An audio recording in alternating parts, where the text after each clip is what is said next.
सो hi everybody, हाय हाय हाय, कैसे हैं सब लोग? बढ़िया, आई होप सब बढ़िया होंगे और सबको बड़ा बढ़िया होना भी चाहिए। ओके ठीक है, तो शुरू करते हैं अपना टॉपिक बिना किसी बकवास के। ओके, बिना किसी देरी के।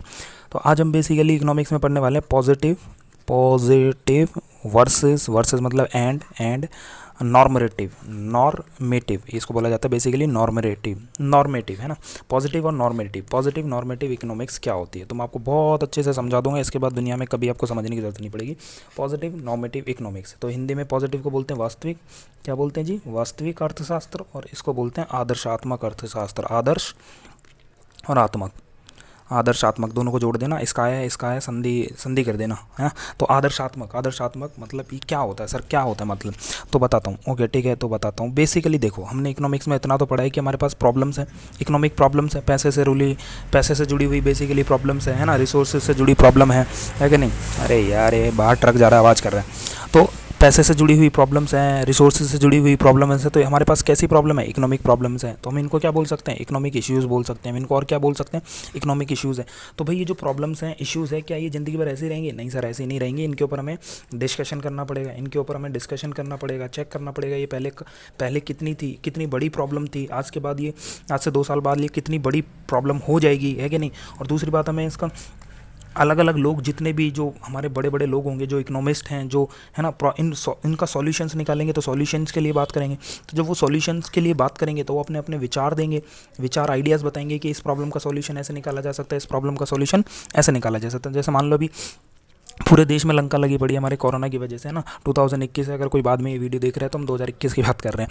तो अभी कोरोना की इतनी बड़ी प्रॉब्लम चल रही है, तो केजरीवाल जी, अरविंद जो केजरीवाल जी, दिल्ली के जो हमारे यहाँ सीएम है, वो क्या कहते रहते हैं? वो कहते रहते हैं ऐसा करो, ऐसा करो, ऐसा करो, ऐसा करने से ही हो जाएगा, ऐसा करने से ही हो जाएगा। तो वो अपने आइडियाज़, विचार देते थे कि लॉकडाउन हमें लगा देना चाहिए, लॉकडाउन शुड बी, है ना, शुड बी अप्लाइड। तो लॉकडाउन शुड बी अप्लाइड मतलब उन्होंने अपना विचार दिया, लेकिन कई लोग तो इसके खिलाफ है। तो यानी ये एक इकोनॉमिक प्रॉब्लम्स होती हैं, जो हमारी इकोनॉमिक इश्यूज़ होते हैं, जो मुद्दे होते हैं ना, उन प्रॉब्लम्स का सॉल्यूशन देने के लिए हम आइडियाज़ देते हैं। कुछ कुछ लोग अपने अपने आइडियाज़ और ओपिनियंस यानी विचार बताएंगे, आइडियाज़ ओपिनियंस और विचार बताएंगे, है कि नहीं? तो बेसिकली इकोनॉमिक्स से तो जुड़ा हुआ ही है। तो आइडियाज़ और विचार जब कोई भी इंसान अपने बताएगा, सजेशंस देगा, एडवाइस देगा, आइडियाज़ विचार सजेशंस एडवाइस कोई भी देगा, आइडियाज़ विचार सजेशंस और एडवाइस, ध्यान से सुनो, आइडियाज़ विचार सजेशंस एडवाइस देगा। तो बेसिकली ये कौन से इकोनॉमिक्स की, तो ये जो टॉपिक्स हैं, ये जो बातें हैं, जो बातें बोली जा रही हैं, इनको हम क्या समझेंगे? इनको हम ये समझेंगे कौन सी इकोनॉमिक्स की बात चल रही है? नॉर्मेटिव इकोनॉमिक्स की बात चल रही है। किसकी बात चल रही है? नॉर्मेटिव इकोनॉमिक्स, यानी कि आदर्शात्मक। अब हिंदी में तुम ऐसे भी समझ सकते हो, आदर्शात्मक का मतलब जैसे एक आदर्श विद्यार्थी बनूं, आदर्श विद्यार्थी मतलब you should be student like that, है ना। तो मतलब तुम्हें ऐसा बनना चाहिए। जब हम किसी को ये बोलेंगे it should be like this, है ना, शुड बी लाइक दिस, की ये चीज़ ऐसी होनी चाहिए, तो हमारा मतलब किससे होएगा? किससे होएगा जरा बताओ? किससे होएगा? आदर्शात्मक अर्थशास्त्र या नॉर्मेटिव इकोनॉमिक्स से। सर ये वाला बताओ, तो ये वाला पॉजिटिव है। पॉजिटिव मतलब जब हम फैक्ट्स और फिगर के हिसाब से बात करेंगे, फैक्ट्स एंड फिगर्स देखेंगे, आंकड़े देखेंगे, नंबर्स देखेंगे और कॉज इफेक्ट बताएंगे। कॉज एंड इफेक्ट मतलब ऐसा बोलेंगे कि अगर हमने ऐसा कर दिया ना तो ऐसा हो जाएगा, और ये चीज़ पहले ऐसी थी, बाद में ऐसी हो जाएगी, या अभी ऐसी चल रही है। तो हम सिर्फ स्टेटमेंट्स हैं यहाँ पे, और यहाँ पे दोनों में हम बातें बोल रहे हैं, स्टेटमेंट्स बोल रहे हैं, कथन कुछ बोल रहे हैं। लेकिन ये वाले कथन, ये फैक्ट्स और फिगर से जुड़े हुए हैं, है ना, ये पास्ट प्रेजेंट फ्यूचर से जुड़े हुए हैं, और ये ऐसा करेंगे तो ऐसा होगा, कॉज एंड इफेक्ट होगा। ये जो कथन है ये ट्रू भी हो सकते हैं और फॉल्स भी हो सकते हैं, है ना। जो आंकड़े और फिगर हैं कि मतलब सही गलत हो सकते हैं, लेकिन ये सही गलत नहीं हो सकता, क्योंकि ये तो विचार है। जैसे हमें लॉकडाउन लगा देना चाहिए, तो ये बात सही है कि गलत है? नहीं, हम इसको सही गलत नहीं बोल सकते हैं। आई होप इतना समझ में आ गया होगा, है कि नहीं? तो ठीक है, जल्दी जल्दी मैंने सारा समझा दिया। अब देखो और मस्त तरीके से आपको समझाता हूँ, एक फ़ोटो लेके समझाता हूँ, रुके रहना। ओके ठीक है, ओके ठीक है। तो मैंने देखो ये चार्ट ले लिया, मैं इसके थ्रू आपको समझाने वाला हूँ। कलर चेंज कर लेते हैं, इसमें तो कलर दिख ही नहीं रहा है, तो कैसे काम आएगा? ग्रीन नहीं लेते हैं। तो पॉजिटिव इकोनॉमिक्स और नॉर्मेटिव इकोनॉमिक्स, पॉजिटिव और नॉर्मेटिव मैंने आपको ढंग से समझा दिया। अब देखो, अब ये कैसे डील्स विद, ये किसके साथ जुड़ा हुआ है? ये जुड़ा हुआ है ओपिनियंस, आपको दिख नहीं रहा होगा, sorry, opinions of the economist related to economic issues. जो भी इकोनॉमिक इश्यूज़ हमारे पास है, तो ओपिनियन यानी विचार कैसे दे रहे हैं, है कि नहीं? ब्लैक ले लेते हैं, अपनी ब्लैक ले लेते हैं। ओपिनियंस, सॉरी, ओपिनियंस जुड़ा हुआ है, मतलब विचारों से जुड़ा हुआ है। ये वाली नॉर्मेटिव इकोनॉमिक्स विचारों से जुड़ी हुई इकोनॉमिक्स, जो अपने अपने विचार देंगे कि हमें ऐसा कर देना चाहिए, ऐसा कर देना चाहिए, है ना। ये किसके साथ जुड़ा हुआ है? Related to the past present future. जो भी इश्यूज़ हैं उनके पास्ट प्रेजेंट फ्यूचर से जुड़ा हुआ है। रिलेटेड टू, ये किससे रिलेटेड है? व्हाट ऑट टू बी मतलब व्हाट शुड बी मतलब ऐसा करना चाहिए, ऐसा होना चाहिए, ऐसा किया जाना चाहिए, तो ये प्रॉब्लम सॉल्व हो जाएगी। तो यानी लोगों के विचार, सजेशन, एडवाइस है।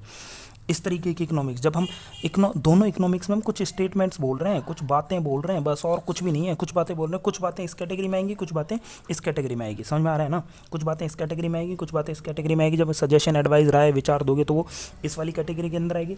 जब आप इन सब के अलावा कुछ भी कोई स्टेटमेंट बोलोगे जो प्रेजेंट, पास्ट, फ्यूचर से रिलेटेड है, तो वो इस कैटेगरी में है। अब देखो यहाँ क्या लिखा है, related to what is, what was and what would be, है ना? क्या होएगा, मतलब क्या था, क्या है और क्या होएगा, तो वो इस तरफ आएगा, है ना? कि हम बात बता रहे हैं कि जैसे 1947 में हमारे देश की जनसंख्या 40 करोड़ थी, तो वो इस तरफ आएगी, है ना? तो अगर हम ऐसी बात बोलते हैं कि हमारे देश की जनसंख्या 100 करोड़ नहीं होनी चाहिए, तो ये इधर की एक बात है, ये सिर्फ एक एडवाइस है। आगे ट्रू और फॉल्स, तो ये वाली चीज़ को नॉट नेसेसरीली भी स्टेटमेंट में भी ट्रू और मे भी फॉल्स, तो मतलब ये वाले जब हम जैसे 1947 में हमारी देश की जनसंख्या कितनी थी बताइए, 40 करोड़, तो ये बात सच भी हो सकती है, गलत भी हो सकती है, मतलब हमें इसे चेक करना पड़ेगा, क्रॉस चेक कर सकते हैं, है ना? जाके देख सकते हैं डाटा वाटा।